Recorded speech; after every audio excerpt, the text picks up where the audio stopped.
Nous, on était de bonne foi, on laissait la chance aux coureurs pour le dépôt du plan d'immigration du nouveau gouvernement.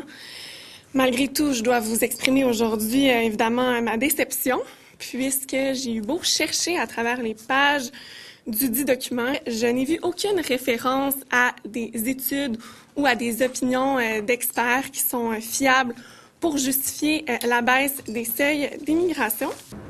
Je ne sais pas d'où il sort, ce chiffre de 40 000, tout comme je ne savais pas d'où sortait le chiffre de 53 000 des libéraux.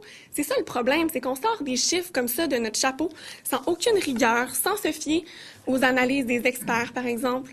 Du côté du Parti québécois, ça fait longtemps qu'on dit que ça devrait être une instance neutre qui s'occupe de déterminer les seuils d'immigration. Par exemple, avec la vérificatrice générale, on aurait pu choisir d'élargir son mandat, de l'adjoindre d'un comité consultatif qui serait composé de spécialistes sur la question. Nous, notre rôle en tant que législateur, c'est ensuite de s'assurer que ces personnes qui arrivent ici puissent être intégrées à la société québécoise. Il faut savoir bien intégrer les immigrants. Puis c'est pas une question de nombre. Et c'est ça que nous, on déplore au Parti québécois. C'est qu'on a mis énormément d'emphase sur les seuils d'immigration. On dirait que la CAQ, c'est la seule chose qui les préoccupe, c'est les seuils. Mais l'intégration, pour eux, c'est pas important. Pourtant, quand on parle d'intégration, on parle d'accès au marché de l'emploi, répondre évidemment aux besoins de la pénurie de main-d'œuvre, mais également lutter contre la discrimination qu'on retrouve encore sur le marché du travail. Ça passe par la francisation, donc la connaissance de notre langue commune, qui est le français, mais également par la régionalisation.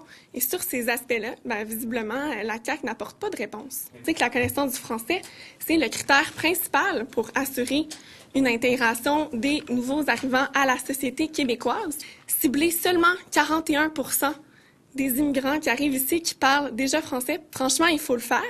On sait que c'est 3 points de moins que la cible qui était émise par le précédent gouvernement, le gouvernement libéral. Donc, surtout s'il n'y a pas de ressources supplémentaires qui sont accordées à la francisation. Vous savez, le rapport dévastateur de la VG l'an dernier nous disait qu'il y avait 90 % des gens en francisation qui échouaient les tests. Ça, c'est à part de ceux qui ne s'inscrivent pas à la francisation, notamment faute de place. La situation, si on n'augmente pas les ressources, elle ne risque pas de s'améliorer. Au contraire, moi, je trouve que c'est un manque d'ambition. On veut assurer le succès de chaque immigrant qui arrive ici au Québec. On veut que les gens puissent être bien intégrés à la société. Puis ça, c'est simplement d'être accueillant envers eux. Donc, c'est des deux côtés, autant pour la société d'accueil que pour les personnes qui arrivent ici.